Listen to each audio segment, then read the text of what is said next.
Hello, Truth Seeker, and welcome to another exciting episode of the Learn True Health podcast. I am so excited for you to listen to today's interview with Dr. David Clarke. It's possibly one of the most important interviews I have ever done in the last 7 years and will ever do. He presents today the now proven treatment that is drug-free, that very quickly helps people to recover from chronic pain, from unexplained illness, from, those mystery illnesses, right? When the doctors are like, well, we've done everything we can do and you still are sick. Those kind of things get resolved. And even long haul COVID, it's restoring people back to their true health. And I'm just so thrilled that we can get this information out there. Please share this with those you care about. Share this with everyone, because we've got to get this out there. This one interview, the information that Dr. David Clarke has the potential to completely change the entire world, the entire world of medicine, the entire world of healthcare. That's how exciting it is. And before we get to that, I'm going to blast through 6 sales that are coming up or have just started that I want you to know about, because these are my favorite health companies and they're giving us huge discounts for Black Friday, for the Thanksgiving 2023. But if you're listening to this and it's no longer Thanksgiving, I want you to go to learntruehealth.com/awesome. That's learntruehealth.com/awesome to get the latest discounts that I secure for my listeners. All my top favorite health things that I want you guys to know about. The list is always there and it's always going to get updated to the latest stuff. So go check that out. But right now, if you're listening and I just dropped this episode and you're just listening during November 2023, here's the sales I want you to know about. I'm going to go through this list really fast and then we're going to get to the episode. Analemma, which is the structured water device. I did 2 interviews on it. Fascinating. I've been using it with my family for a whole year. We absolutely love it and love the health effects that we get from it. The discount is 25% off all their products, including they have a whole house unit, and there's some great studies coming out about how bathing in this structured water significantly improves heart health and other biomarkers, like even your cellular energy production, the ATP production, and your mitochondrial health is improved, and your microbiome of your gut is improved. It's very cool. So listeners can use the coupon code LTH25. LTH is in Learn True Health 25, and that's going on from November 17th until November 26th. Use the link learntruehealth.com/structuredwater to get there and check it out.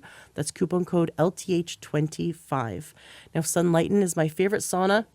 I've got my sauna right here beside me in the office, and I absolutely love using it, especially in the fall and winter time. But even in the summer, I'll jump in there because there's nothing more refreshing than detoxing in the sauna any time of year. learntruehealth.com/sunlighten sauna. Pre-Black Friday sale goes from November 13th to the 25th, so that's already started. And you save up to $1,149. That includes free shipping on certain models. You just want to call them, really, and just say, hey, Ashley James sent me from Learn True Health podcast. You guys give us a special discount, because they do. And they specifically give my listeners a special deal, and I talked to them about that.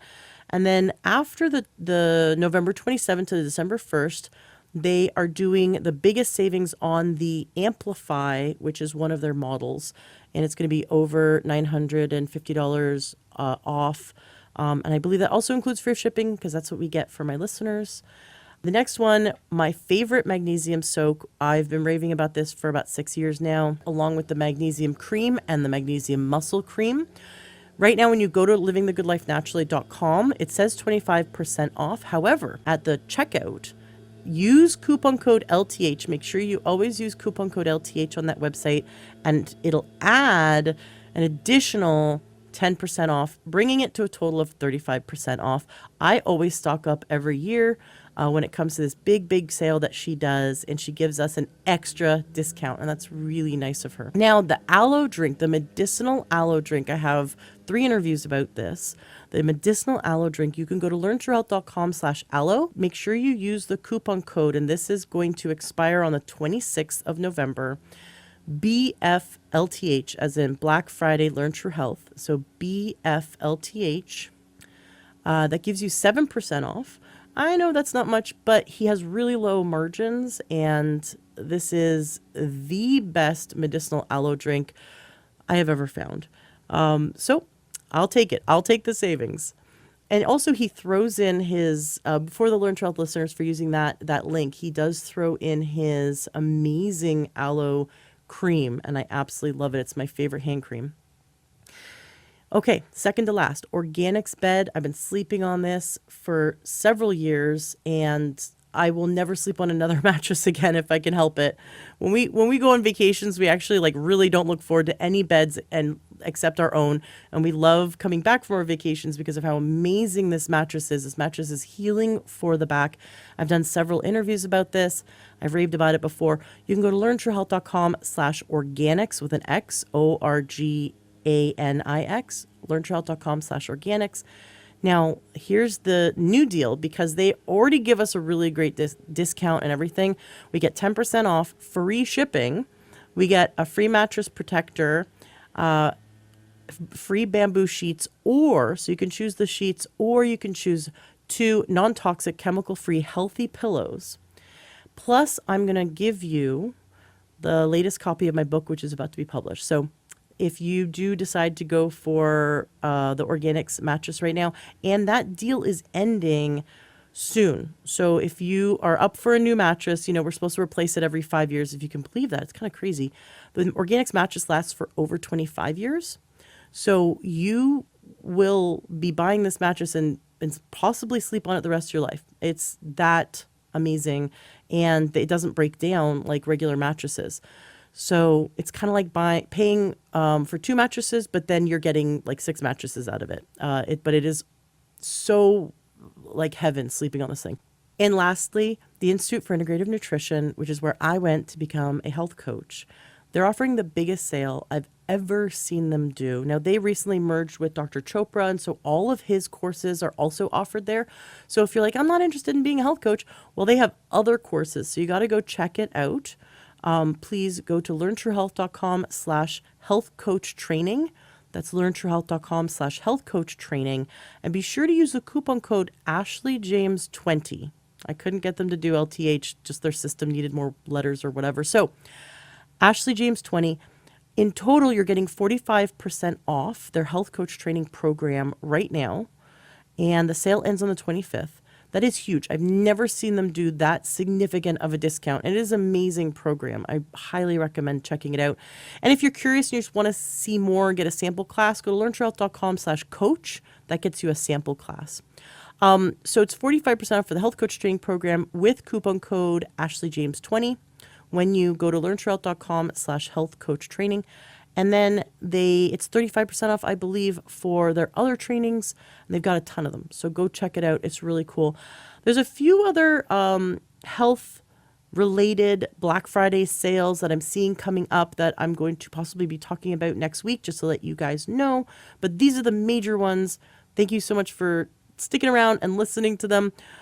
Today's interview is mind-blowing, and I'm so excited to bring it to you. Please come join the Facebook group, the Learn to Health Facebook group, so we can have a discussion about this afterwards. I just really think it's important that we get together as a community to talk about this, to share our thoughts on it, and to learn from other people's thoughts and experiences.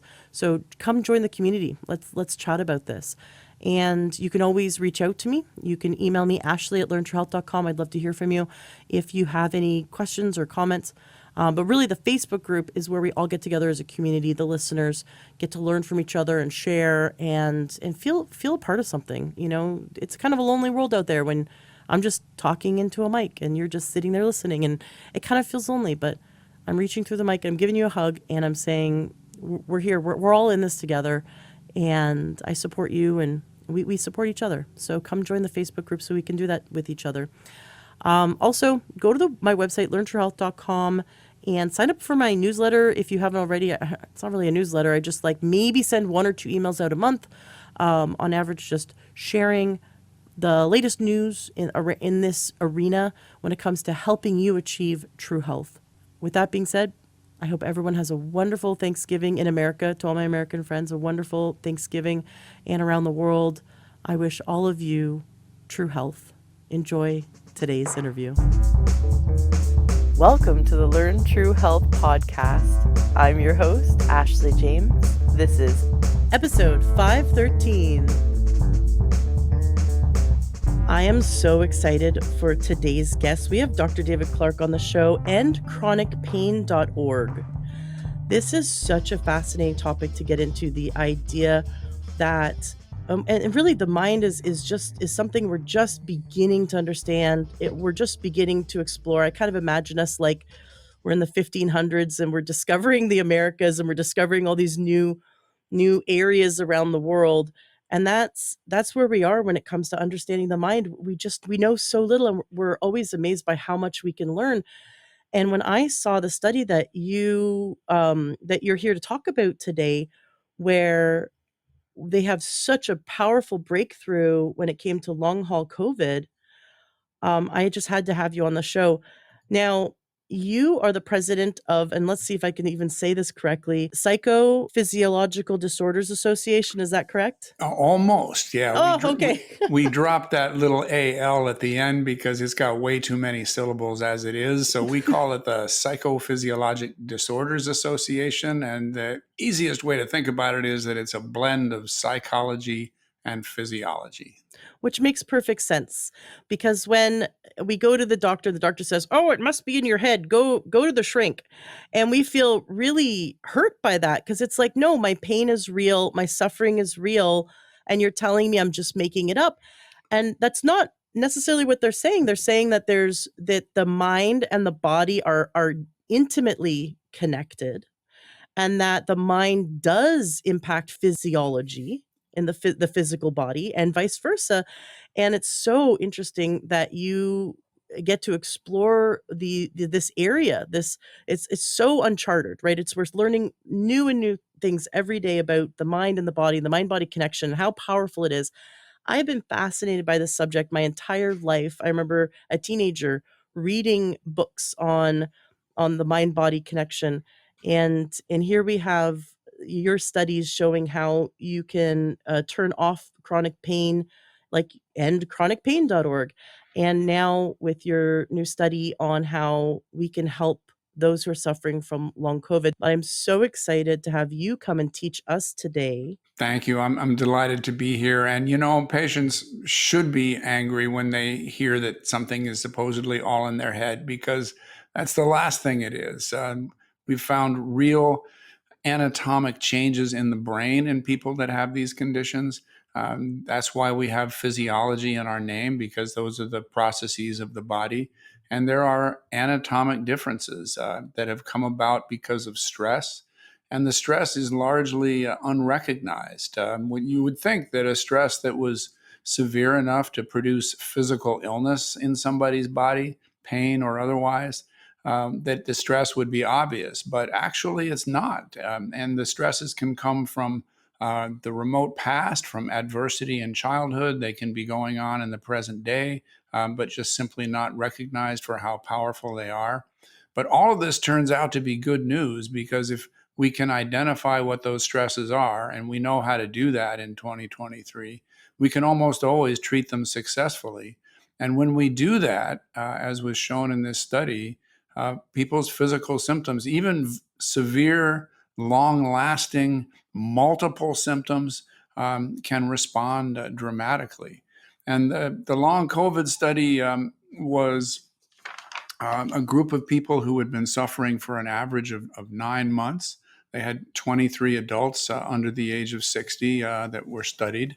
And this was done at Harvard. But it's just one more example of what psychophysiologic work can accomplish.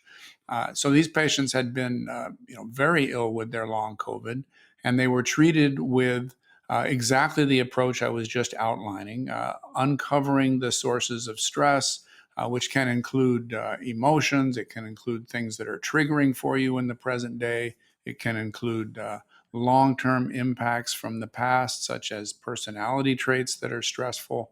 And they help people identify these, work through them. And in a matter of weeks, there was dramatic improvement, 80% improvement in shortness of breath, 77% improvement in how pain was interfering with their activity. 74% in pain anxiety, 67% improvement in brain fog. Other body symptoms improved 60%, and on down the line with physical limitations, average pain through the day, gastrointestinal symptoms, and even fatigue was 44% better. And the other dramatic finding that was a standout to me is that a majority of the patients had experienced that exercise made their symptoms worse. Hmm. But after 8 weeks of treatment, only 4% was that still the case. Oh my gosh, that is so cool. Because long haul COVID, there's all these different symptoms, and we think this virus destroyed my body and I'm left ravaged. And there's over 8 million people suffering from it. Like, we know it's a real thing. And they're just wondering, do I ever get my body back? Right? Is this something like mono where we have to wait a whole year? Do I ever get my body back? And that was so stressful. I mean, the last few years have been stressful for everyone, but people who have suffered from COVID and survived, it was such a traumatic event for so many people, myself included. And then to then have day-to-day suffering compounds the stress. So it's like it's this catch 22 because the past was stressful. Now the present is even more stressful because they're stressing about their current symptoms.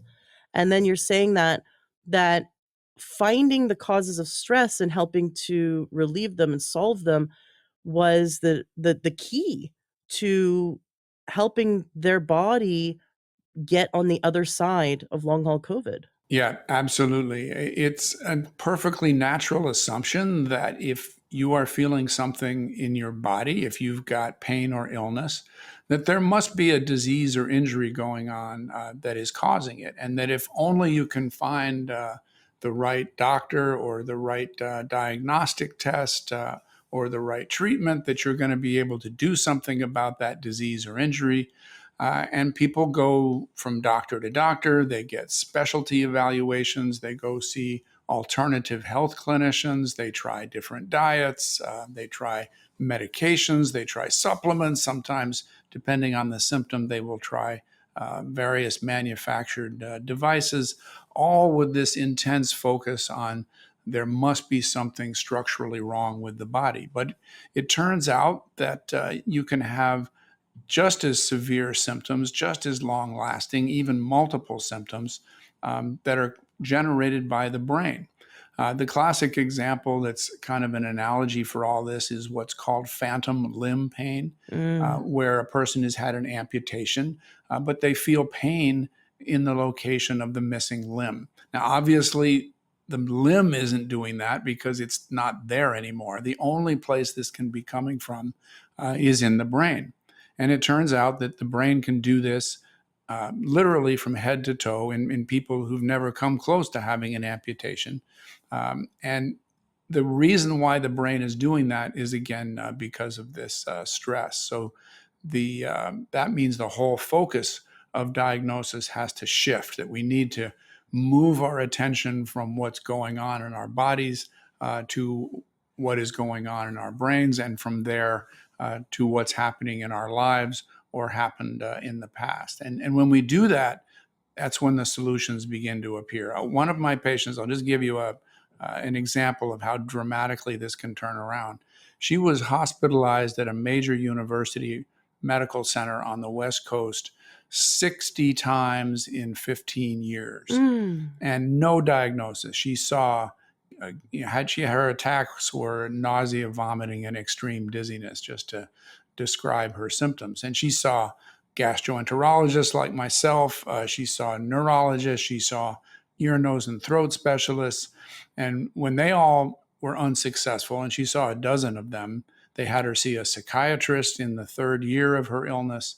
And he evaluated her according to the normal approach that mental health professionals are taught, looking for depression, anxiety, post traumatic stress, personality disorders. And she didn't have any of those things. And so he sent her back to the medical doctors and said, she's fine mentally, which is true for the vast majority of my patients. They're very strong people, actually. But she happened to have one of her attacks when she was in Portland, Oregon, which is where I'm based. And when I went to see her, she said something to me I've never heard from any other patient, which was, "Thank you for coming, doctor, but you're wasting your time. You'd Ooh. be better off seeing your other patients." She was in such despair. But you can imagine 15 years, major university hospital, no answers. But even though this was early in my career, I knew what to look for, which was to find a stress either in the present day or the past. And it turned out she had significant amounts of both that were directly linked to her attacks of these dizziness and vomiting episodes. Mm. And just by showing her that connection, she was well on the spot. Just bringing the stress into her conscious awareness, when she could see it, think about it, do something about it. She went home from the hospital the next day. She called me a year later. She'd gone the entire year without a single attack. Oh my gosh. This doesn't make sense when we think about the brain is its job is supposed to help us survive, right? The brain's job is supposed to get us through life, and anything that's not conscious, right? All the autonomic functions, everything about the brain is to keep the heart beating, to keep the blood flowing, to keep us, keep hunting or gathering and for another day, mating, right? That's It's supposed to keep going. And yet now we're seeing, when we have a certain amount of stress, it could be emotional, mental, physical, spiritual. We've got some kind of stressor or unresolved stress from the past that we're continuing in the now, bringing into the now, that the body is just manifesting things physically. It's breaking down and manifesting things physically. And that doesn't make sense, because isn't the brain's job intended to protect us and keep us in keep us living?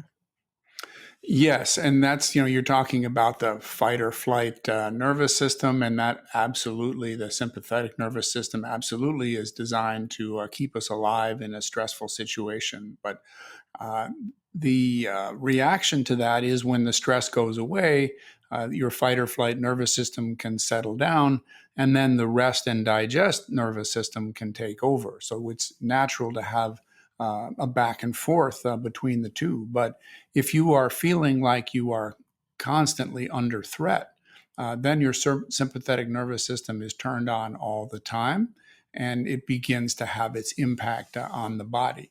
And you're constantly under threat when there is a stress going on in your life that you're not recognizing. It's impacting you, but you don't know how to make it go away because you don't know where it's coming from. And until you recognize it and bring it into your conscious awareness and get some help in reducing it, it's going to be impacting your sympathetic nervous system. Everybody's had a psychophysiologic stress at one time or another, or psychophysiologic symptom at one time or another. A classic example is blushing with embarrassment. That's a mind to body reaction. Same with feeling a knot in your abdomen when you're in a tense situation. That's a mind to body reaction. Uh, there are countless expressions in our language that wouldn't exist without there being a brain to body or mind to body connection. And that's, something like a spine tingling excitement, or heart pounding thrills, for example. There's, scores of those. But the good news is that if you know what to look for, we can uncover what's going on, um, bring it out into the open where we can see it, think about it, and do something about it. And then people get better, like that patient who was hospitalized so many times. I wish I could say I get people better that quickly in every case. I certainly don't. There are many patients who need up to several years of psychotherapy to achieve the same outcome. But even those patients, once they've identified the stress, they can see that they're on a pathway toward recovery. They can see that they've found the source of the problem, that it wasn't in their body, and that they can use their cognitive skills to overcome it. So before you became a doctor, you received a degree in psychology. Is that where you started to see this, that it was so important to look at the stressors in someone's life, or where did you have an aha moment, or is it something you pieced together over time? No, there was definitely an aha moment. My degree in psychology was just a bachelor's degree, and it didn't really include a lot of information about individuals who were struggling with these issues. It was more just general background. Honestly, I never expected to use it again. I was on a pathway toward becoming a garden variety gastrointestinal specialist. You know, we put camera tubes inside people and do all kinds of interesting things in their GI tract. That's what I was headed for. And I was having a good career up to that point. My formal training years were going very well. I got an award for excellence in medical school. I was at a top training program at Harbor UCLA Medical Center. I was passing my board examinations with excellent scores. So I was completely unprepared to run into a patient that I didn't know the first thing about diagnosing or treating, because this isn't taught in medical school, even to this day. Uh, this huge issue that affects 40% of people who come to see the doctor in outpatient care is just simply not taught. So when I met this patient, she was a 37-year-old woman who had been referred from another university because she was having an average of one bowel movement per month. Oh my And goodness. yeah, it's what I said. I mean, I'd never heard of such a severe disruption. And she had already had almost every diagnostic test. The reason that she was sent to us is that we did very specialized testing of the muscle contractions and the nerve impulses in the large intestine. And my department chair and I were completely convinced that that test was going to be abnormal because um, what other explanation was possible, or so we thought. And this woman was taking 4 different laxatives at double the usual doses, and it wasn't doing a thing. So we knew this test was going to be abnormal, but we were very surprised and perplexed when that test was perfectly normal also. And we just threw up our hands, and it was left to me to do the exit interview with this woman and just basically tell her she was going to have to live with it. And I didn't want to just walk in, tell her she was going to have to live with it, and walk out. So I asked her about stress, knowing it was going to be a waste of time because everybody else had asked her about stress, and she didn't have any. She was happily married. She had 2 nice kids. She enjoyed her job. And then I asked her about, well, were you under any stress earlier? Thinking, well, maybe something happened 2 years ago when her illness first started. And she interpreted the question to mean way earlier.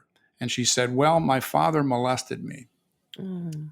And when I heard that, I didn't know what to say because I had no training in asking people about childhood abuse.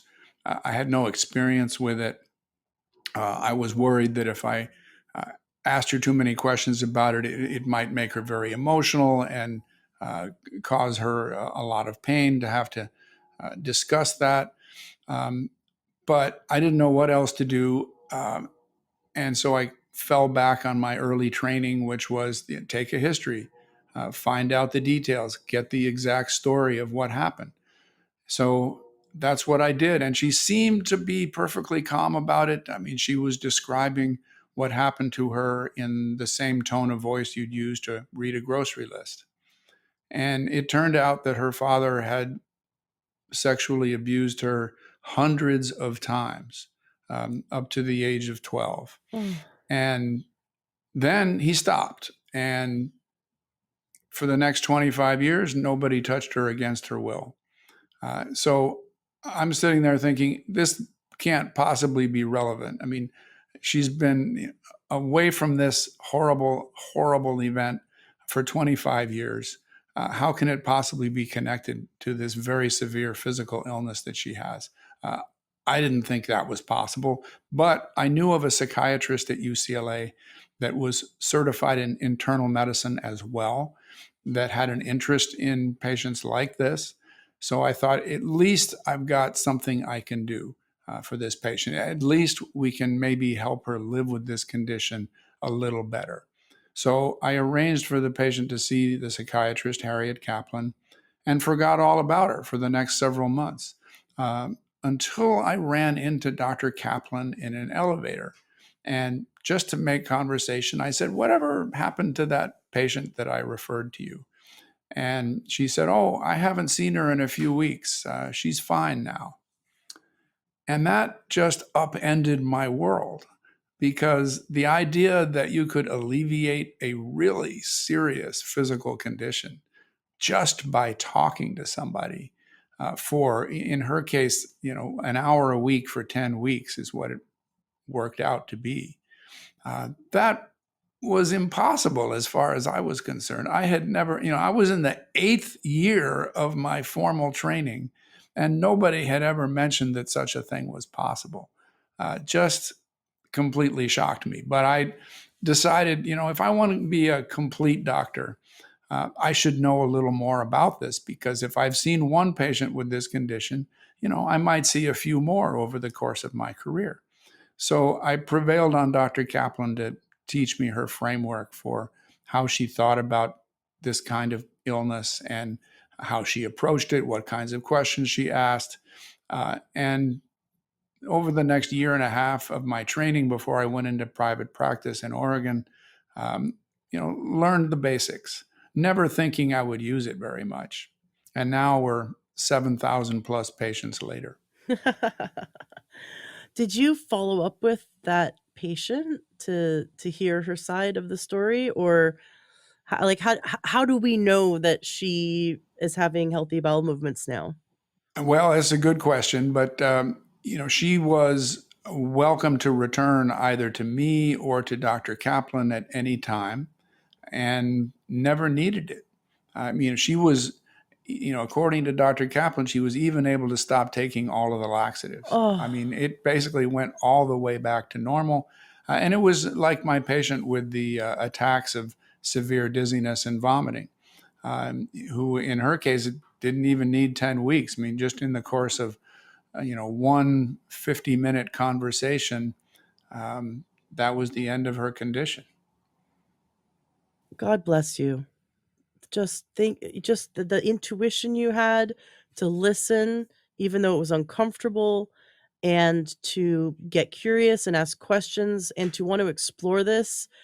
There's so many doctors out there that would have shied away from that, and you leaned in towards it, and look what it's achieved. Look how many people you've helped and how many people you're helping. I'm just so ecstatic for the work that you're doing. Thank you. Well, it turned out to be among the most rewarding in my practice, to be able to alleviate someone's serious physical condition just by talking to them. Sometimes your best medical instrument is your brain and what it knows.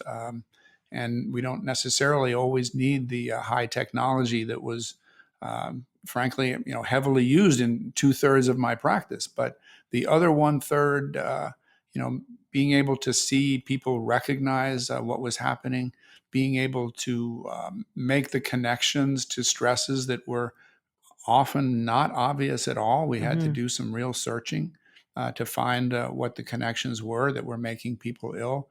But it was just tremendous to be able to do that. And I've seen this with other doctors too. We have a course on our website, the endchronicpain.org, that you mentioned earlier, that some doctors in a medium-sized city that I worked with took the course. Just 3 of them and their psychologists that they collaborated with took the course at first. And it just transformed their practice. They suddenly, the 40% of patients who had been a tremendous source of frustration for them, and they couldn't help them, they didn't know what to do. The patients were, truly physically ill in a variety of ways. But the doctors, after looking for biological explanations and not finding any, didn't know what to do next. So after they took the course, then they knew what to look for, just as I'd learned from Dr. Kaplan. And all of a sudden, these patients started getting better. And one of the doctors took me aside at a conference and said, you know, these ideas have put the joy back into my work. And that was wonderful to hear. And then 3 years later, it had spread. They had such enthusiasm for this that it spread from the original 3 doctors to now, as of a year ago, 72 doctors are using these ideas. Well, I want to keep spreading that. We got to everyone who's listening, share this with your doctor. You know, share that this is something they could also be trained in. I think every doctor should be trained in this. What did you say the percentage was of people who come into the doctor's office? What percentage was it that it is psychophysiologic? A review article that looked at that question in 32 different studies from 24 countries around the world, and the average was about 40% that had real body symptoms, but no organ disease or structural injury to explain it. So it's about 20% of the adult population, or 50 million people in the United States alone. Well, the pharmaceutical companies do not want that to get out because they would get a significant pay cut if like 20% of adults were able to resolve their issues by getting to the root cause of their stress and managing it. Yeah, it's definitely going to change medical practice once these ideas become common knowledge. Uh, Even better news is now that we have gold standard science that um, backs up the anecdotes that I'm sharing with you. We have randomized controlled trials. In addition to the long COVID study, there are studies of pain patients from Harvard, from Detroit, from the Boulder back pain study is a great one. And there was one of older male veterans, usually a very difficult group to treat successfully for chronic pain, and they got dramatic results in Los Angeles. So, and these are controlled trials. This is very solid gold standard science that is showing that if you know how to talk to patients, what issues to bring up, and how to discuss them, that you can make a huge difference. The Boulder back pain study, they had 3 groups of 50 patients each, and the 50 that got the pain relief psychology, which is the sort of umbrella term for this kind of work, they just got 8 sessions, 2 sessions a week for 4 weeks, and their pain scores dropped dramatically. After an average of 10 years that these people had been suffering with low back pain, their pain scores dropped from over 4 down to 1 on average in 4 weeks. It was just astounding. Nothing like this from talk therapy alone had ever been seen in a randomized controlled trial. But it's just exactly what I saw in my office every day. And that is so exciting. A lot of the listeners are familiar with the concept of fight or flight, the sympathetic nervous system response, and then rest and digest, the parasympathetic. But not we're not all aware of what are the physiological changes that take place when we get stuck in the sympathetic nervous system response. So, like, we shunt blood away from the core, away from our organs, our digestion kind of like goes on hiatus, shunt blood away from the logic centers of the brain. But could you kind of walk us through, like, let's say we're stuck for a 1 day, 1 week, 1 month. What begins to break down in the body? There's even epigenetic changes that can take place when we are stuck in that stress response for too long. Yeah, it's the differences over time can be, let's just say, significant and profound. The All the details haven't been completely worked out, but um, it definitely has long-term impacts. There's increased rates of a variety of conditions. One of the places you can get the hard and fast data is from the ACEs study. and I should say ACEs studies, because there are now scores of them, Mm-hmm. where the stress was inflicted on people as children. ACEs stands for Adverse Childhood Experiences. And these were categorized into 10 different groups in the original paper from 1998. And the more of the 10 that you had, the more likely you were to suffer long term consequences. So some of the long-term consequences are psychological and behavioral. For example, depression, suicide, intravenous drug abuse, alcoholism, obesity. But there are also um, organ disease impacts as well. There's higher incidences of heart disease, cancer, diabetes, autoimmune disease. And the working theory at this point is that stress in children turns on the inflammatory system in the body, has effects on the immune system, and that chronic inflammation is what leads to the damage in the what we call the end organs, the heart, the circulatory system, the fat tissue, um, and produces these long-term effects on the body.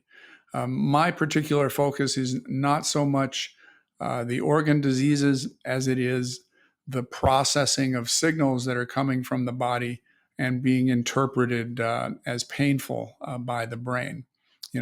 Again, coming back to that idea of the phantom limb syndrome, Mm-hmm. that the brain is interpreting signals from the body as being painful. And that if we can uh, help people understand the stresses that have changed the circuits in the brain, we can change them back. The Boulder back pain study included, as part of the work that they did, scans of the brain. And what they found was that the pain relief psychotherapy actually changed the brain back to a healthy pattern. It rearranged those circuits so that was why the pain was relieved. Many years ago, I read the book Healing Back Pain by Dr. John Sarno, who it's just fascinating because what he saw was that back pain that was not explained by, and I'm sure he would have loved the work you're doing, back pain that was not explained by scans. They couldn't, there was nothing on the scan to say that it could be causing this back pain. And what he saw was that the brain was creating ischemia in, like, for example, the quadratus lumborum, which is like the, low back muscles would Right. be grabbing. And so ischemia, for those who don't know, it's like cutting off blood flow. So you can imagine if you're sitting in a way that you're like get pins and needles, like maybe you sit on the toilet too long, you get pins and needles. It's really painful, right? If you continue to sit there, and then when you get up, that pins and needles, it can be like very, very painful.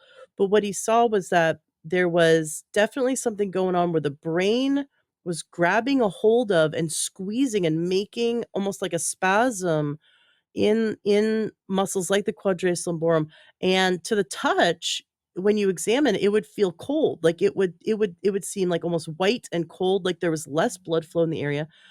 And what he saw was one of the things that led to it was when the patient was, and this definitely sounds like stress to me, but specifically when they were shoulding themselves, like, "I should like my job. I should like this," and even though they hated it. So if they really hated something, it was very stressful in their life, but they were kind of suppressing their feelings around it, and when they suppressed their emotions around it, wouldn't listen, that's when it would present as this ischemia in the muscles. And if they could listen, if they could just listen and ask their body, like, what is this? I'm listening. What emotion is present? What emotion is present? And as they began to feel it, the pain would subside and the muscle would release.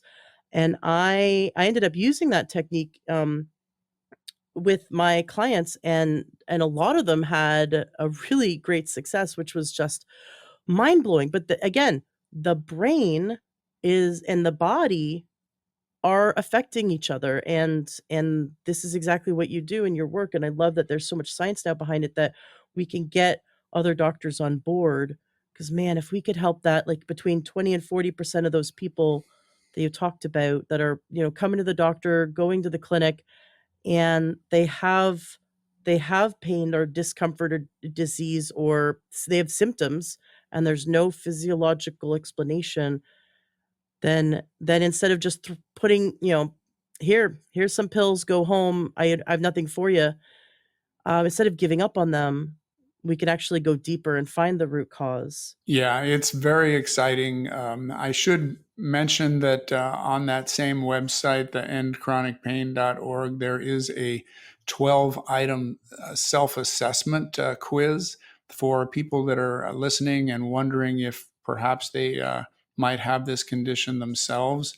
It's arranged so that the more questions to which you answer yes, the more likely it is that a psychophysiologic disorder, or PPD for short, is responsible for your symptoms.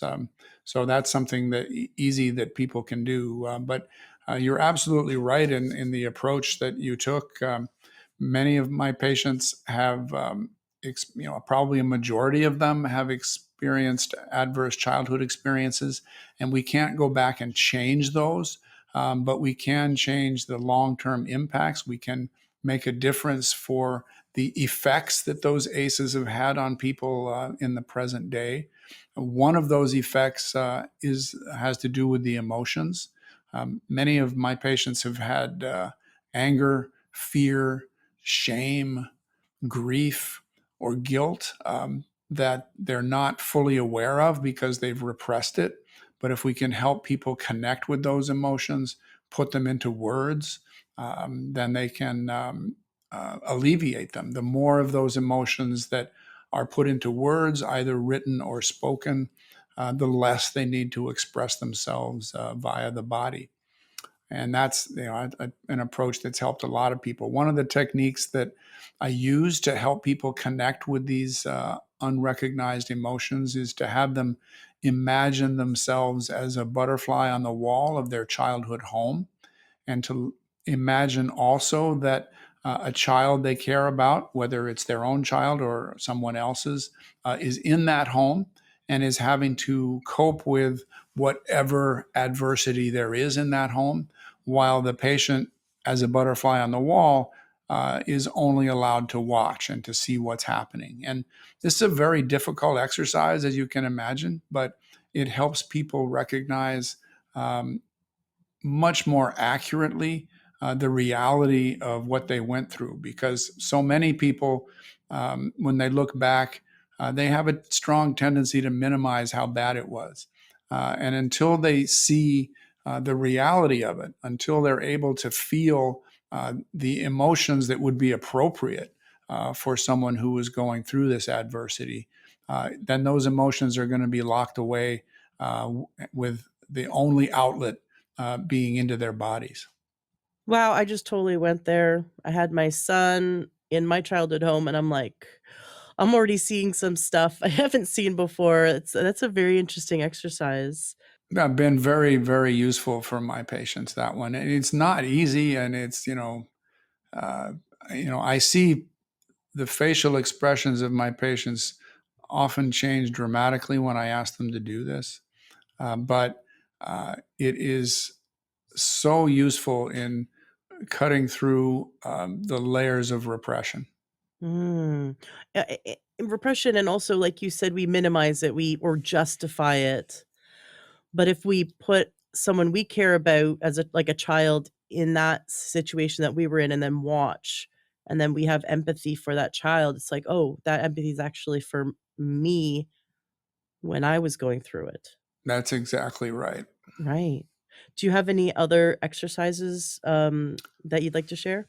Yeah, for reaching the emotions, there's one that's kind of completely different, that you cast your mind back to um, a difficult person or event or situation from the past, and just think about that for a moment, and then start writing down words and phrases that come to mind about that person, event, or situation, just as fast as you can, trying not to worry about spelling or grammar or syntax or whether it makes any sense, just to scribble down every word or phrase that comes to mind about this past event, and keep writing for 5 or 10 minutes, however long it takes, until you feel like you've got every conceivable idea out of your head. And the reason for writing them down so fast is to bypass your cognitive brain. We don't want you thinking about this. We want to reach into your subconscious and just pull out whatever is boiling and bubbling away in there and get it onto the page.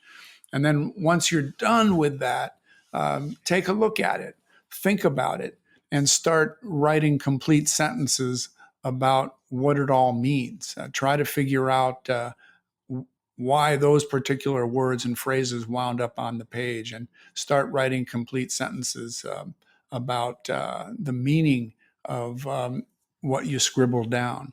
And that is another way to tap into emotions that you might not have been aware of before. There are so many different kinds of therapy out there, right? And um, I think that some types of therapies might be better suited for certain personalities, but as far as your experience with helping people, for example, with chronic pain or other um, physio, I'm going to say it right. Yeah, PPD. PPD, psychophysiologic issues. Um, do you have like a top 3 or top 5 types of therapy, like cognitive behavioral therapy, or, can you say like, oh, these ones have the best results in helping people get to the other side of it and then they resolve their symptoms? Yeah, that's a really important question because the new form of treatment that's been developed by a number of us around the country and overseas, what I call pain relief psychotherapy, uh, basically covers 3 very closely related types of treatment. The first is pain reprocessing therapy, which is relatively new, but also straightforward for patients to apply to themselves and for psychotherapists to learn. Then the next one is emotional awareness and expression therapy, which is what I use um, in combination with the pain reprocessing therapy. But it's emotional awareness and expression is the one that I rely on the most heavily, particularly since the patients that I see tend to be the most complex and severely afflicted, and they need kind of a higher level of delving into those repressed emotions. And then the third closely related type is intensive short-term dynamic psychotherapy, or ISTDP, which is strongly associated with clinicians based in Halifax, Nova Scotia, and it's not as widely available in the United States. But all 3 of those share a lot of characteristics. There are chapters about them in our textbook, Psychophysiologic Disorders, that I edited with 3 other people. And that book is written without jargon. So people who like to read about science can, even if they're not a healthcare professional, can perfectly easily read that and learn about these forms of treatment. And it turns out that because we are shifting people's attention toward from their bodies to stress, because we are delving into repressed emotions, and there are 2 other whole categories we haven't talked about yet, but because we are focusing on those things, the results are far better than they are with other forms of psychotherapy. Because you're right, there are hundreds of different kinds of psychotherapy. The dominant one is cognitive behavioral therapy, Hmm. but it has been scientifically compared with these new forms of treatment, and it falls far short, unfortunately. Wow. The Los Angeles Veterans Hospital pain study, for example, with emotional awareness, with cognitive behavioral therapy was given to those veterans, only 5% reached the goal for pain relief that they had set before doing the study. With emotional awareness and expression therapy, it was 42% achieved the goal. So a vast difference, an 8-fold difference, just because of a different kind of talking that the patients were getting. That it was delving into emotions and getting people to focus on sources of stress. This is really new. This is not widely available, but there are books about it. As I mentioned, my first book is called "They Can't Find Anything Wrong." The Psychophysiologic Disorders textbook is written by 16 different people that had found their way to these same principles. And there's an app now called Curable that I highly recommend. It's taken all of the best ideas in this field and put them into a user interface that you can have on your smartphone or computer. Oh, very cool. Well, I'm going to make sure the links to everything that you just discussed is going to be in the show notes of today's podcast at learntruehealth.com. Curable app. That's really neat. So, someone's listening to this somewhere in the world, not in Canada, like not on the east coast of Canada, so they wouldn't necessarily have access to the ISTDP. Is that what you said? Right. Yep. And how would they get access to all this? Do you have a list of practitioners that can work with them remotely? Yes, we do. On the endchronicpain.org website, we have a practitioner directory, and there are practitioners there from around the world who have found their way to these concepts and have taken the available training in it. And there are lots of resources now for professionals who want to learn how to do this. We have the online Mhm. webinar course on the website. There are other practitioners who provide training in this. The Dr. Abbas, who does the ISTDP, is regularly traveling around the world giving trainings to professionals. I do presentations on this topic for professionals all the time. I did a couple of weeks ago, I did 13 hours of presentations in 4 cities in 7 days. So we are definitely trying to get the word out. And there's going to be a new course in January. I'm very excited about this one. I finished filming for it in late September, and the uh, video production company is furiously working away on editing all the footage, and we're planning to release it in January. It's going to be a really advanced course about challenging cases, but again, going to be done completely without jargon so that anybody can comprehend it. So this course, anyone can take it, but doctors should definitely, any kind of doctor or practitioner should definitely take it. Yeah, I think not only medical professionals, but mental health professionals, because the medical professionals don't learn the psychology of this condition, and the mental health professionals are not taught the particular kinds of issues that can make people physically ill as opposed to having mental health challenges.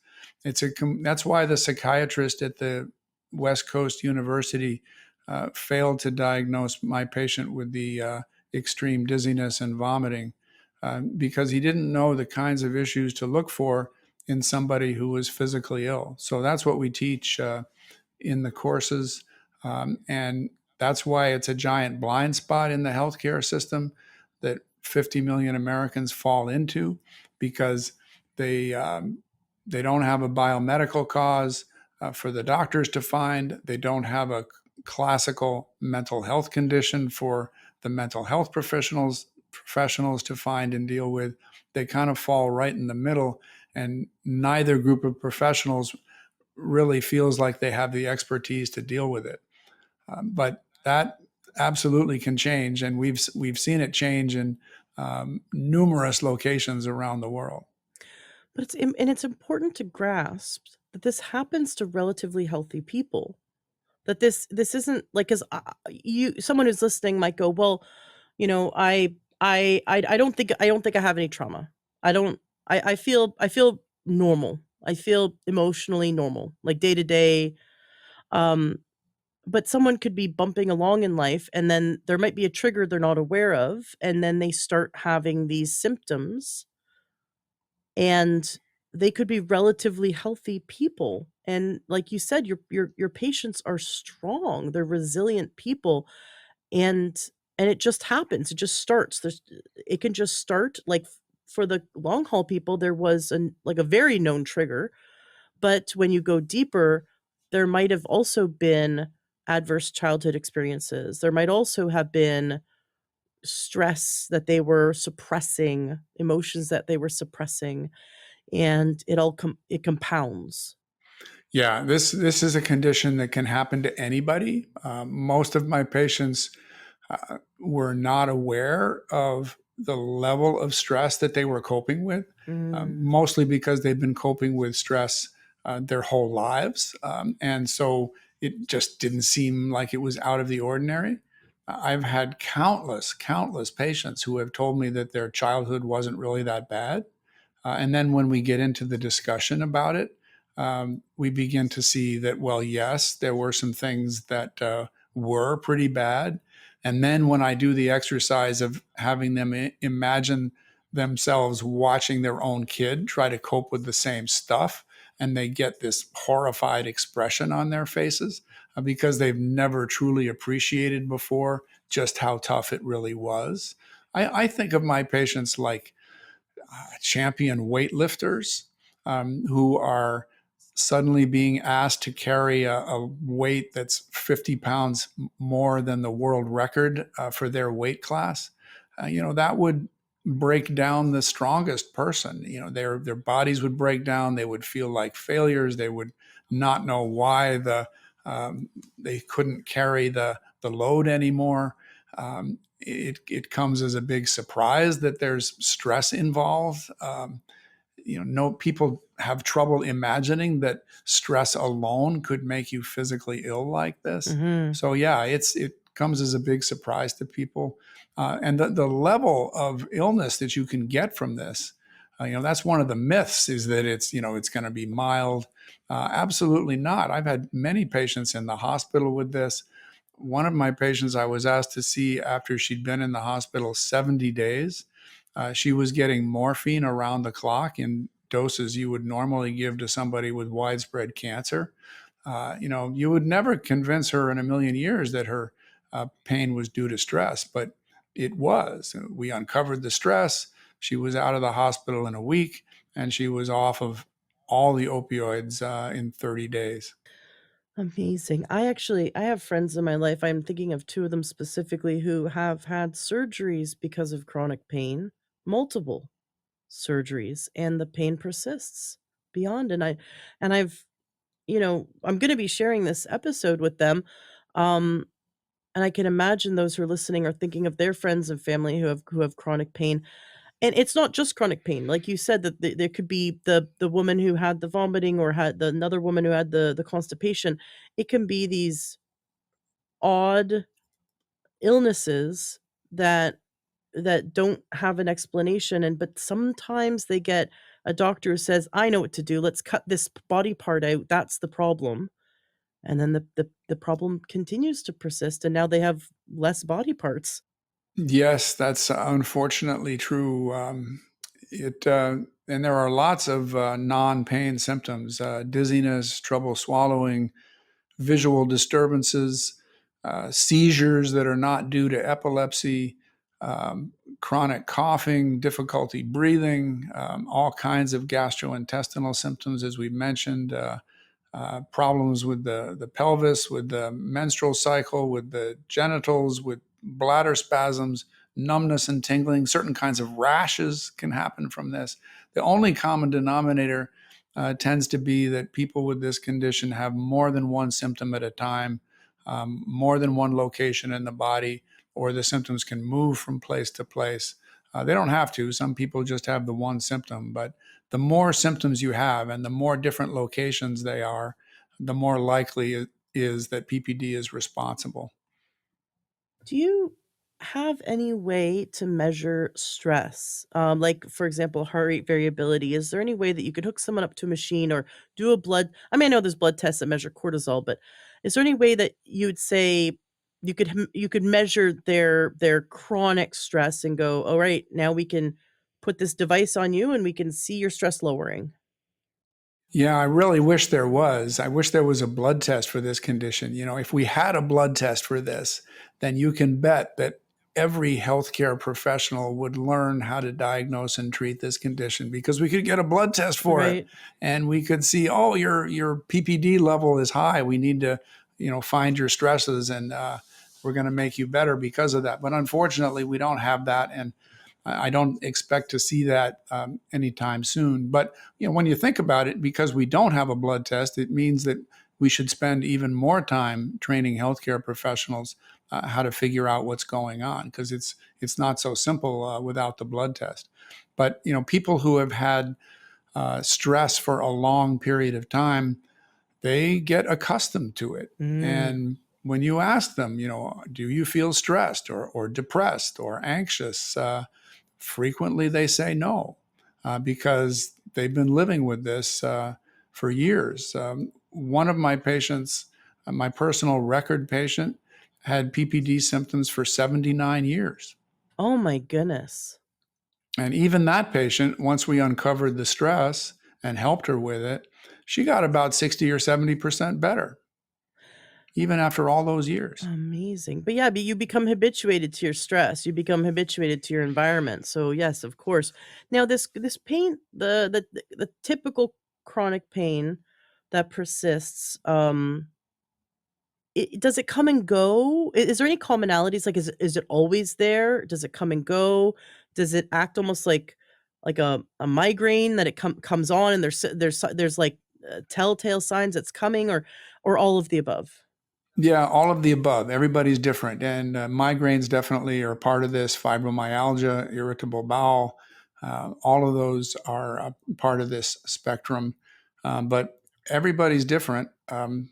But we definitely, if the patient's symptoms are moving around, if they're highly variable from with respect to any kind of triggers, then we get suspicious that PPD is responsible. It's really hard to have an organ disease or structural damage cause symptoms that migrate from place to place, or that are highly variable in terms of what triggers them. But I should go back to the point you made earlier about having surgery for this. It comes up most frequently in low back pain, because a majority of people over 40 and a large number of people younger than 40 have abnormalities in their spine on an MRI. Mm-hmm. And this is, in people with no symptoms whatsoever. It's just part of the normal aging process. But if you have PPD related back pain and you go to the doctor and they image your spine one way or another, and they find these, age related abnormalities, it is very tempting to say, okay, you've got pain, you've got this abnormality there. Let's go in and do surgery and fix this. And that's probably going to alleviate your pain. But it turns out that the success rate of surgery for pain is about 30%. If you have evidence of nerve damage, then it's better. But with most patients, don't have any evidence that they have a damaged nerve, and if they get surgery for back pain, the success rates are terrible. And there was a study from the 90s where they took a whole bunch of patients. I think it was 87 patients who had lumbar spine surgery, low back surgery, and looked at the success rate of the surgery. And they compared it with their ACE score, the adverse childhood experience burden that these individuals had suffered. And it turned out that if you had no ACEs, your success rate from the surgery was pretty good. It was about 95%. But if you were in the top range of people with a lot of ACEs, the success rate for the surgery fell to 15%. Mm. It's why even bother? I would never do a.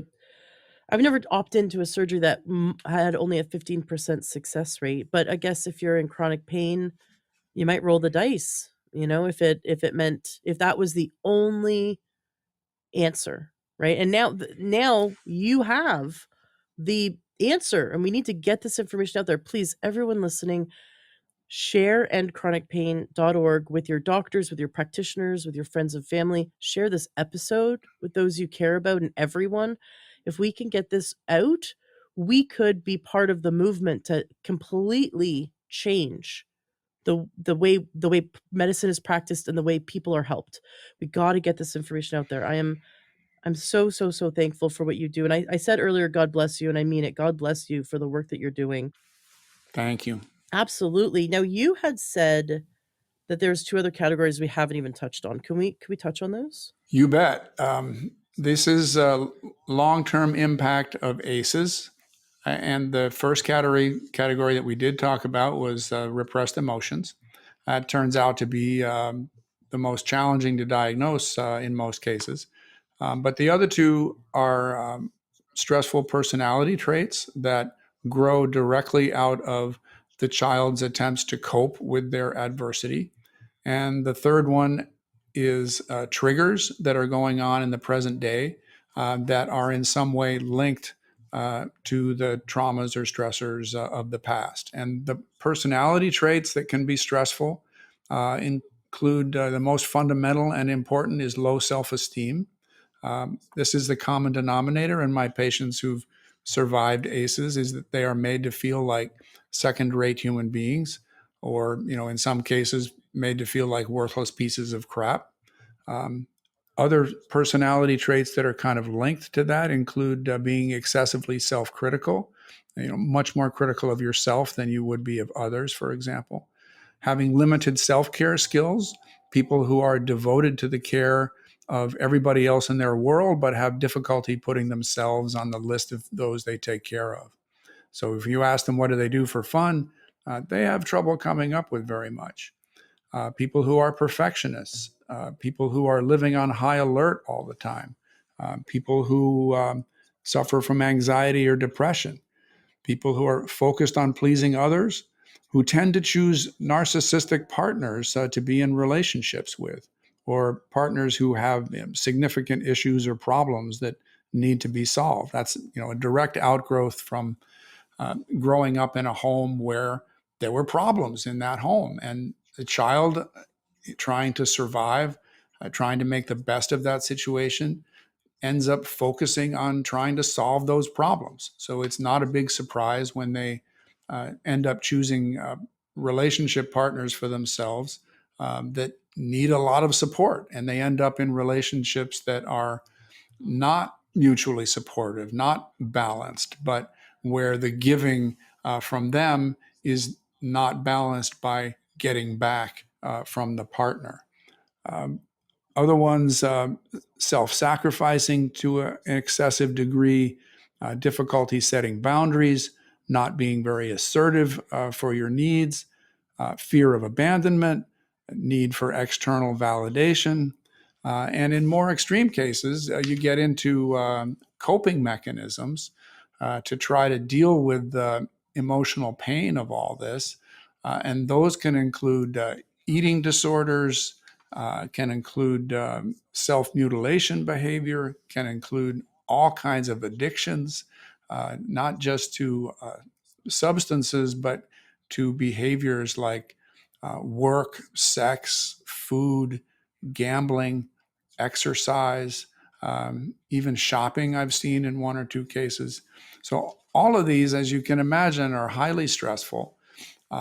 And people struggle to make changes. A lot of psychotherapists just accept them as largely a given and don't even try to intervene. But when people see where these came from, um, that one of the questions I'll ask people is, who taught you these false assumptions about yourself Ooh. that you need to be the caregiver for everybody, for example, or that you are a second-rate human being? Who taught you this, and how did they teach you? And when people can understand where that came from, it truly facilitates making changes. Oh man, that is such a good question. Wow, you described so many people I know and some of me. I was like, I was feeling called out there for a sec. I was like, wow. I've done a lot of personal growth work through the years, and I can see where I have overcome actually a lot of that. And my parents did the best they could, but I definitely had to go back and work on stuff and heal stuff. And um, I'm seeing so much of this, exactly what you described, in so many people. Yeah, those are the most difficult often are when you can tell that in fact, I was just working with a patient last week. Her parents clearly meant well, meant the best, but they created an environment of extreme pressure without realizing what it was doing to their child. Yeah. It's not always obvious, right? Emotional abuse or mental abuse, that's the hardest because it doesn't leave a bruise, a broken bone. We can say, "Oh, I didn't have abuse as a child. My childhood was fine because there wasn't an alcoholic throwing bottles at my head." Like, it's not always like Hollywood style, right? And like you said, we do a lot of times we'll repress, we'll justify, we'll kind of almost blank out. I've talked to people who they sort of don't remember most of their childhood, like big chunks of it, until you start really talking about it, and then they start remembering. Yeah, it can be very difficult to recognize. And so many of my patients have told me, no, my childhood was okay. And then we start talking about it. And they start remembering. We just have this conversation. One of my patients, we talked for well into my lunch hour because I wasn't finding the stress. And uh, he finally just stopped and said, um, the only time I ever got praise from my parents was when I did something better than my brothers and sisters could do it. Oof. And he had three siblings, and they were all very accomplished kids, academically, extracurriculars, athletically. It was not easy to do something better than those siblings could do it. So he ended up rarely, if ever, being made to feel good about himself. And it had, a lot of those consequences that I mentioned. He was in a very bad relationship. He was addicted to his work, and he was having all kinds of physical symptoms. Yeah, so you and I wouldn't, if we were friends with that kid growing up, we wouldn't think, "Oh, that my friend's really abused, like, that's a really bad household." Like, we wouldn't imagine that that's abuse, but internally, internally what's going on, the stress levels over time, and that self-judgment, and like you said, the poor self-esteem. So I think it's worth it for anyone, especially if they're having health issues, right? And you said this even affects immune. So if someone is having immune problems, always sick, always catching every cold, it's worth diving in and doing the work. I mean, what's the work, the it's not going to hurt, right? There's no like negative side effect of like of self personal growth, right? Other than you might have to shake up a few relationships, learn how to enforce healthy boundaries, but transformation only at the end, only good comes from it. Yeah, all these issues are worth assessing and treating for their own sake. And I have patients who say, "Well, I'm not sure that these issues are contributing to my pain or other symptoms." And I'll just say, "Well, let's work on them anyway. They deserve attention for their own sake, and we'll see if your physical symptoms improve in response to that."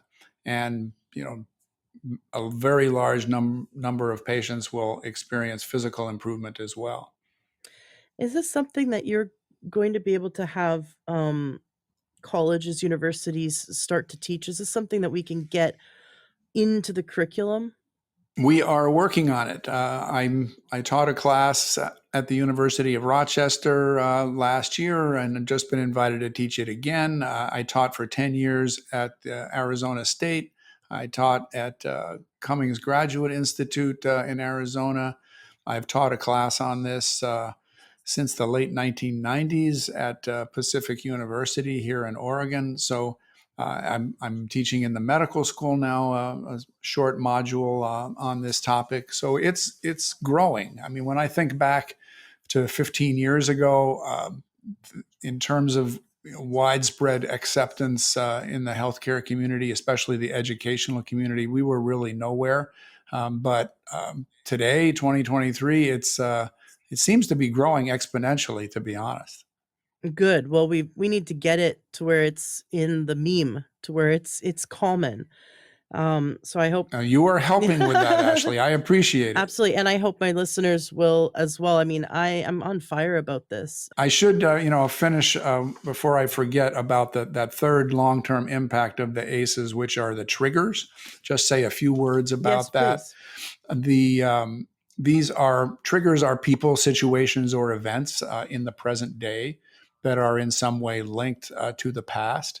And the most common example is someone who was an ACE perpetrator, someone who created the adversity for my patient as a child, who is still in the patient's life today.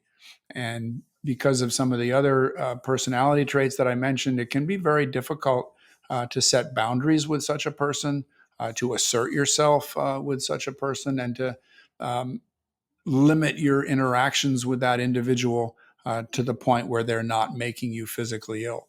But it starts with just realizing that this person is still creating issues for you and is triggering for you. It turns out that that patient who was having the attacks of dizziness and vomiting, who was hospitalized so many times, it was her emotionally and verbally abusive mother that was responsible for the attacks. All of the attacks, it turned out, were linked to interactions with that mother who had been verbally and emotionally abusive, starting at the age of 3 with that patient Mm, and continuing for the next 47 years. The patient is now 50 years old. Mom is in her 70s, and mom is still doing it. But the patient, having experienced mom doing this since she was 3, it just felt normal to her. yeah. She was completely blind to the idea that it was triggering her episodes, even though there were uh, giant screaming clues that were saying exactly that, which is what made it so um, straightforward to diagnose her. Let's put it that way. Well, that's the habituation. Like when I remember that moment somewhere in my teenage years, early teenage years, when I realized that my household that I grew up in isn't the same, isn't a carbon copy around the world. Like I thought how my parents were was how all parents are. I thought everyone did what my parents did and lived like we lived, and then started to go over at friends' houses, see, wow, other parents act really differently, have different rules, have different boundaries or no boundaries, and different communication styles. Some are abusive, some aren't. Some are very more loving than my parents, or outwardly loving. Some are less, and just realizing that the person you have in your life your whole life, if it's an abuser, uh, you go, this is normal. This is who they are. This is Yeah, normal. And none it's of us has a parallel life to compare right. ourselves with. Exactly. And we really need to step and I love that exercise with the butterfly where you're putting someone else in your shoes, because then you go, wait a second, I don't want, if you have a child, you can do this. If not, think of it, if you can think of someone you really care about as a child, but putting them in that situation that you were in, oh man, I just want to go save that child as soon as possible. Yeah, one of my favorite stories about that is I get some interesting consultations because my name is out there, and one of them was a Hollywood type actress, and I found myself in a very pleasant bar having a conversation with this impossibly good looking person who was telling me she had suffered physical symptoms in many locations in her body for 20 years. And we got around to talking about her childhood, and it turned out that her parents were verbally and emotionally abusive of each other, but not her. Oh. And she was the peacemaker, and she was the only child, so it kind of fell on her to try to keep the peace. When she's 8 years old, the parents get divorced. But unfortunately, they kept living in the same house. Oh. They slept in separate bedrooms, but they lived in the same house. So for her, nothing changed. But she was, telling me this story, and every other sentence was, "This didn't bother me. It wasn't that bad. There was no abuse. They didn't drink too much. I could deal with it. I'm over it now. I'm out of that household for a long time. And she just was not accepting that this situation was sufficient to account for her 20 years of illness until I told her to do the butterfly on the wall experiment with her beloved niece, whom she spent a lot of time with, who was 6 years old at the time, and just said, imagine your niece is in this household and you're there watching your niece try to cope with your parents for, let's say, just a week. How is that going to be for you? And she just stopped talking and stared at me for, you know, probably 2 minutes, but it seemed like longer than that because she was a very verbal person, as you can imagine, and just stared at me. And I just let her stare. I was gonna let her process this thought experiment. And then finally she said, at the end of that week, I would shoot myself. And that was the first time that she realized just how bad it had really been. We love our parents. And if it's not that outwardly like, oh, alcoholics throwing bottles at your head or whatever, like if it isn't this very like stereotypical, oh, that's definitely abuse, right? But if it's, something like she said, well, they weren't yelling at me, I know they loved me and they meant well.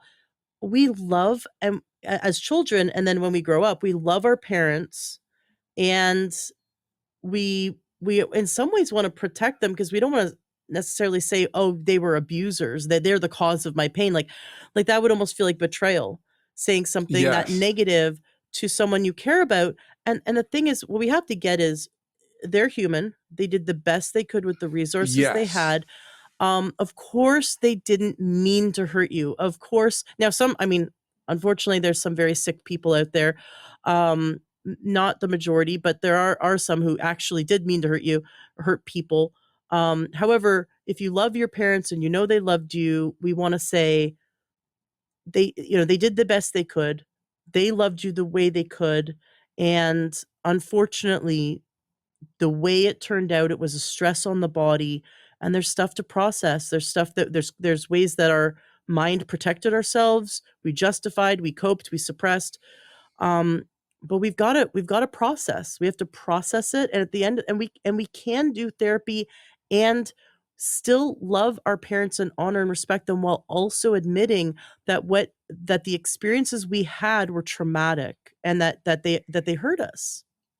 Yeah, and that leads directly into a key idea that I think a lot of therapists don't emphasize nearly as much as they should, which is that when you finally recognize the reality of what you went through, you have to also give yourself credit for having gone through that. Yeah. I like to use the analogy of being born on the far side of Mount Everest or born in the middle of a dangerous jungle. That through no fault of your own, you found yourself in this very difficult place. And again, even when the parents are doing this from a place of love or doing the best that they can, from the child's perspective, it can be, far side of the Himalayas or middle of the Amazon. And I want my patients to give themselves credit for having endured that. It takes truly heroic levels of perseverance to pull yourself through these situations when you're a child. And you need to respect that. You need to recognize that you're truly meeting the dictionary definition of heroic when you've come through an environment like this. That a hero in our society is somebody who's overcome a difficult mental or physical challenge for a good cause. And my ACE surviving patients have done exactly that. And it is a truly critical foundation for their future recovery that they be able to think of themselves in these terms, that they respect what that kid did to get through that situation. And once they can do that, once they can engineer that 180-degree flip in their self-image, all kinds of other things change. It makes it, vastly easier, for example, to make changes in those stressful personality traits that I was mentioning earlier. My patient who was the actress, she was in a dysfunctional relationship with a boyfriend at that time, one of those unbalanced, giving way more than you're getting back kind of relationships. She dumped that guy the next day.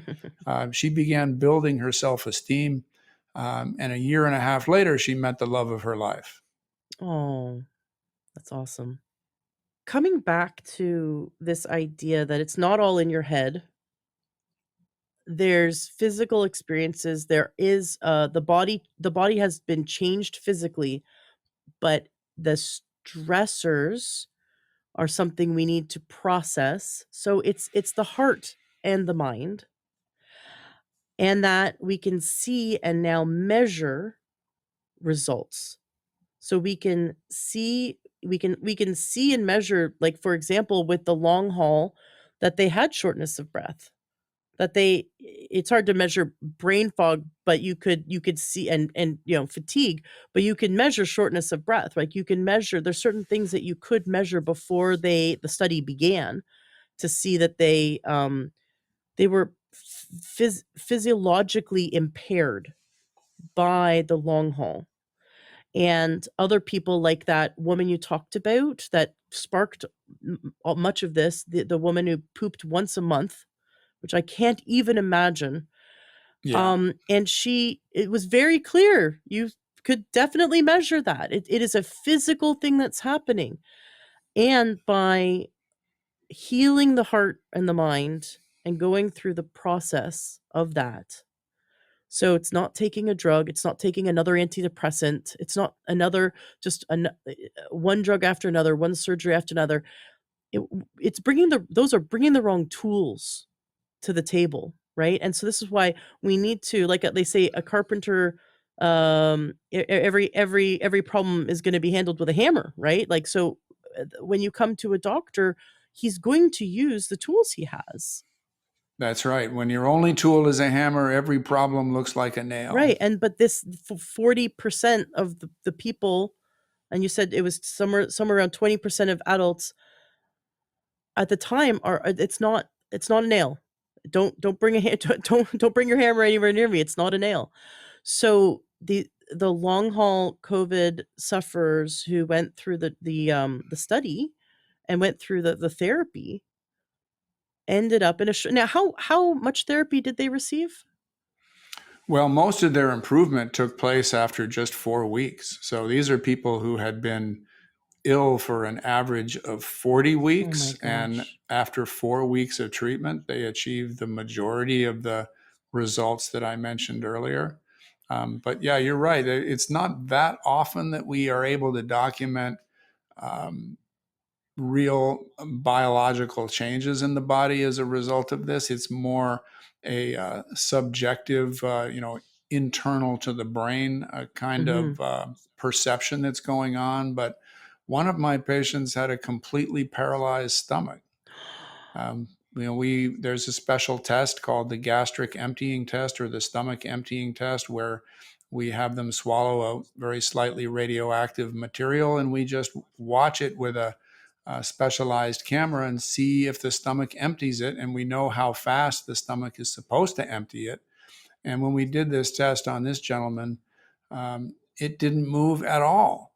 It just sat there for 2 hours, and they said, "Well, we don't need to watch this anymore. We know it's abnormal." So they stopped the test. But I had never seen or heard of somebody with psychophysiologic complete paralysis of their stomach. But his symptom was vomiting naturally. I mean, if nothing was emptying in the forward direction, it would eventually empty in the backward direction.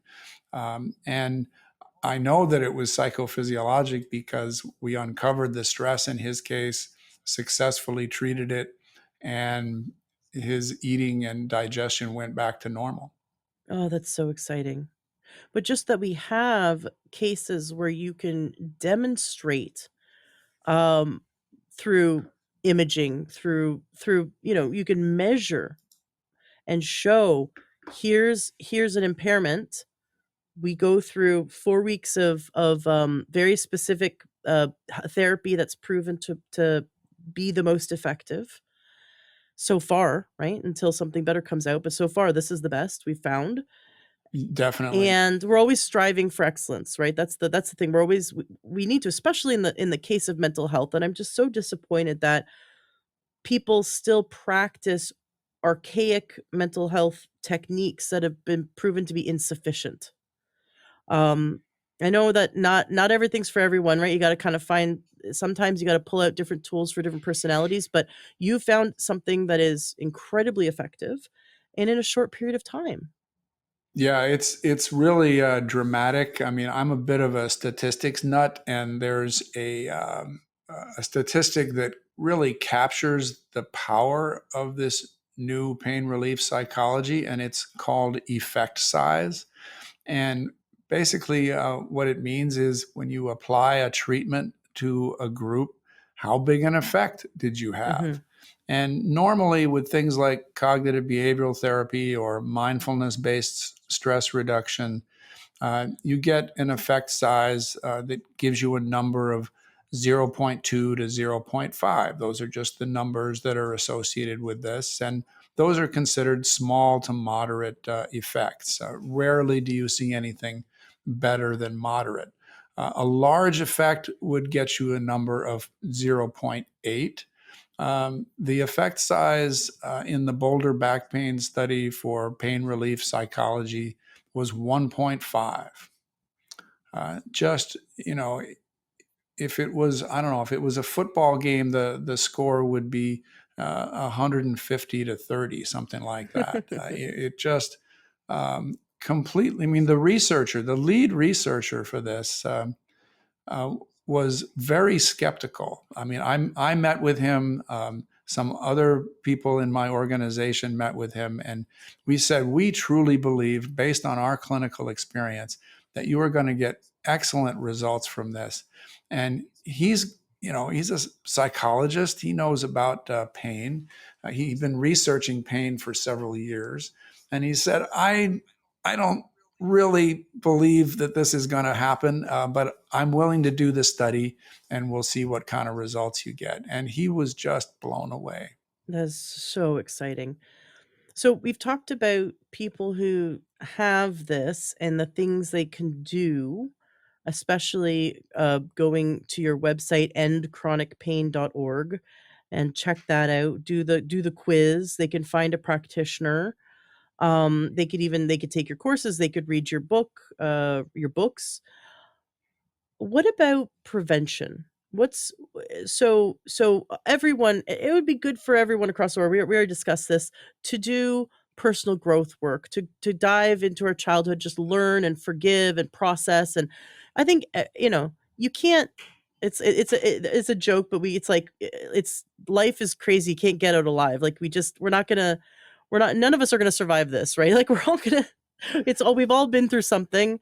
It's good to Yes. process. So let's just assume everyone is going to take this really seriously and go do some really great therapy and get super healthy mentally, emotionally.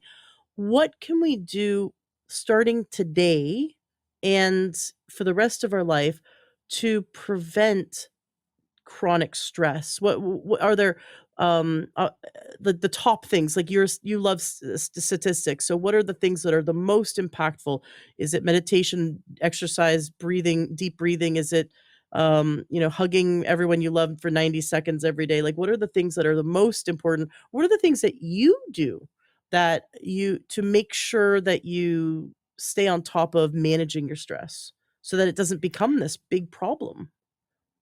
Yeah, it's a great question. You can go on the internet and find all kinds of highly valid techniques for reducing your personal stress level.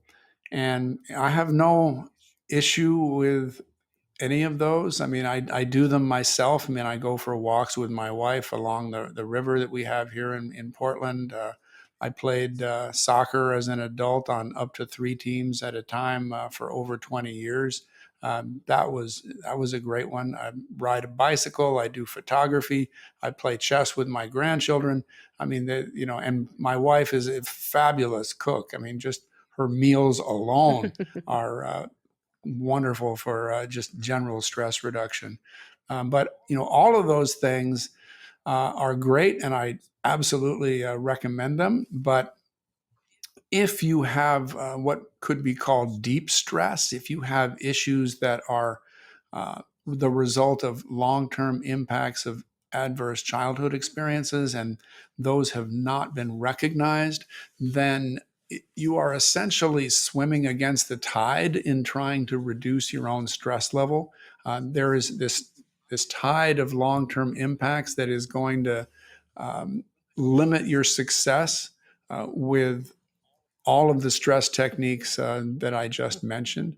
So it's worth the exercise of looking back and taking a serious review of how you might have been impacted as a kid, doing some of the exercises that we've discussed earlier today, and figuring out what some of those long term impacts might have been. Um, the two biggest, the self esteem, having a realistic sense of your own value in the world, contrary to what you might have been taught as a kid, is very important. And that in turn facilitates the second important part about that gets the tide working with you instead of against you. And that is to set aside regular time for self care.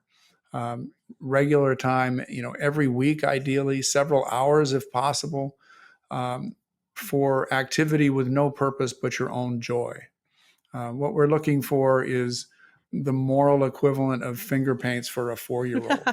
Uh, the 4-year-old doesn't care who sees the finger paintings. That doesn't care about the quality of the work, doesn't care about how many pictures per hour they produce. They just know they're having fun.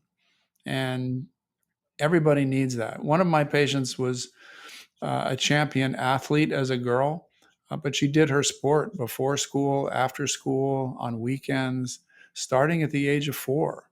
And she never really got to be a kid. I mean, there was no time to just uh, self indulgently play, which every child needs. And by missing out on that, she never really learned self care skills. So now she's in the emergency room at 7 in the morning, where I'm looking over her records where she'd been the entire night getting tested for sudden abdominal pain. Everything was normal. So I'm talking to her about her lifestyle, and she's working full time. Her husband's working full time. She's got 2 kids. She coaches the kids in her sport. She's on the athletic club board of directors. She's driving kids to out of state competitions. She's coaching other people's kids. And I asked her, "What do you do for fun?" And she had to really think about it. She said, "Well, maybe every other month I go out to the movies with my husband." That was it. So her treatment was to carve out a regular block of time, and her family was 100% behind this idea, where she would just do trial and error to learn how to play. And at first, she's just looking at me, what am I going to do? Because she, age 32, she had no idea how to go out and have fun because she never had in her entire life. But what she ended up doing was going for walks in a park.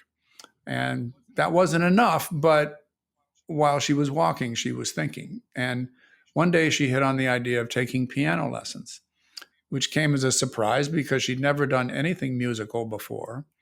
But she absolutely loved it. And her physical symptoms just melted away once she started doing that. Wow. I love it. I love it so much.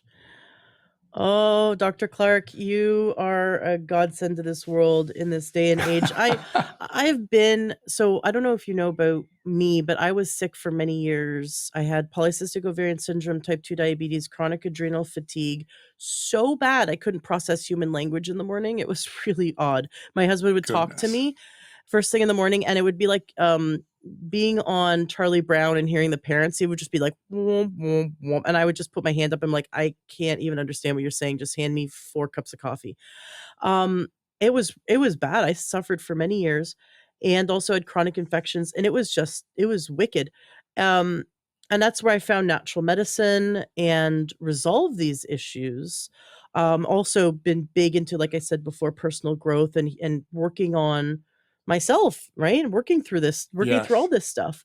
Um, I've been through the ringer when it came to doctors. One doctor after the other told me, I'll never have kids. After a battery of tests when I was 19, the endocrinologist said, I'll never have kids. I have this beautiful 8.5-year-old boy who just is our whole world.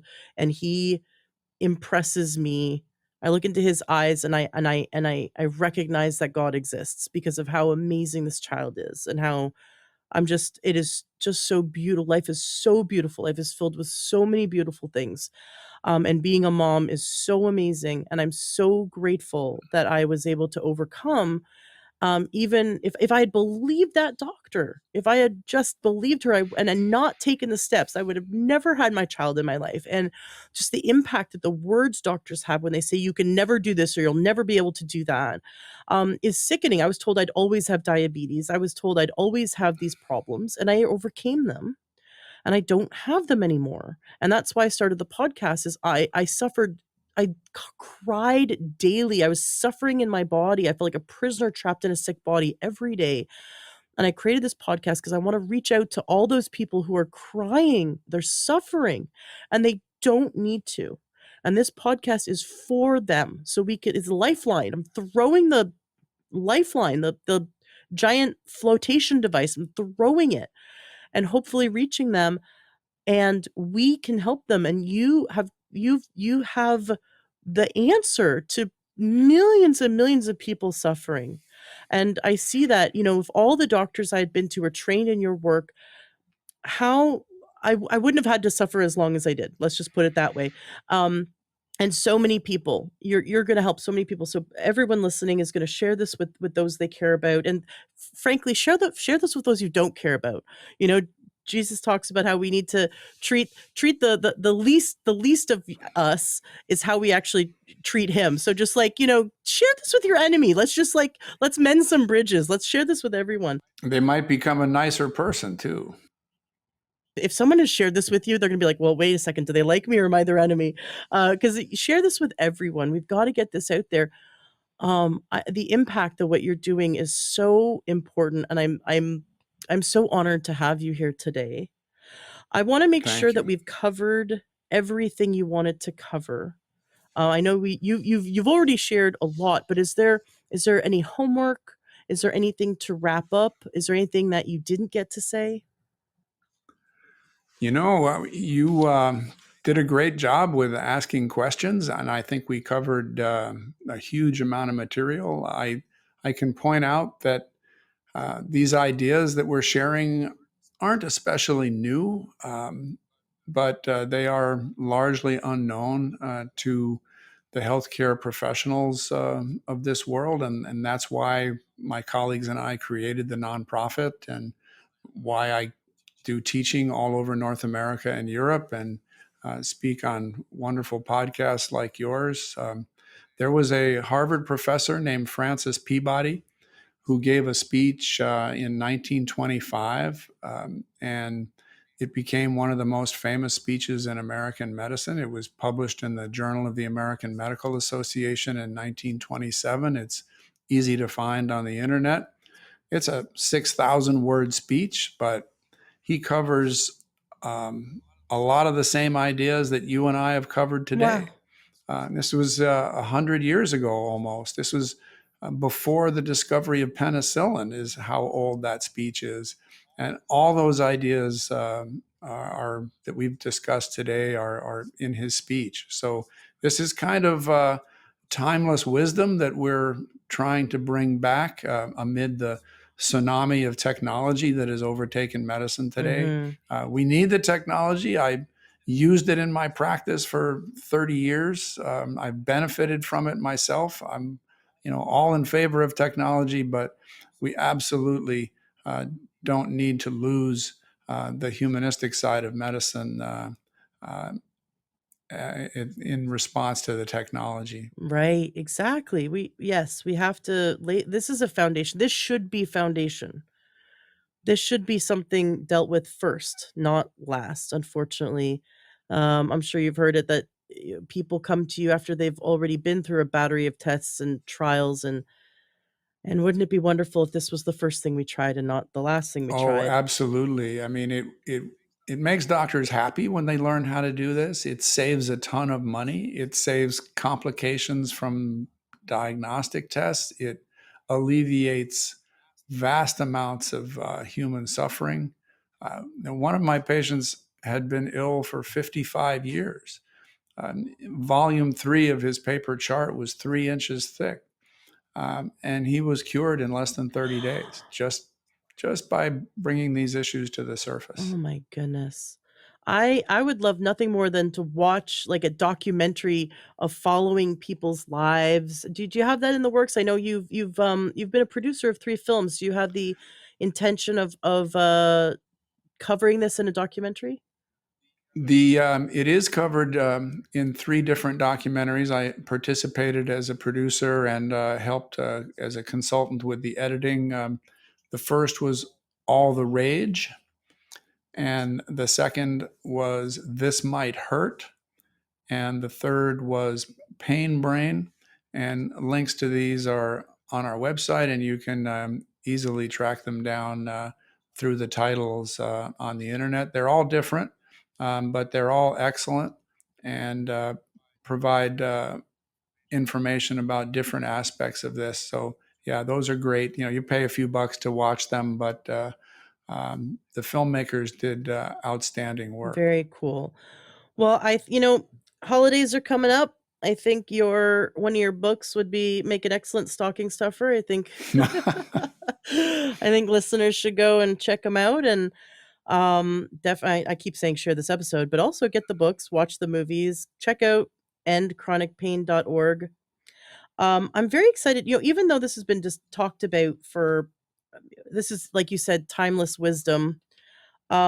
It wasn't really until recently that you have been able to put together the 3 types of therapies in that order that were the most effective, right? So this is this it took many of you to come together and create the system that is working and be able to measure the system that is working, which I'm so grateful for, because it's one thing to be cerebral about it, and it's another thing to put, where rubber meets the road, right? Where we actually have to go do it. So we can be cerebral and go, "Oh, this is why just knowing that this is the cause of your chronic pain isn't gonna solve anything until you get into action and do it and do the therapies and do the work."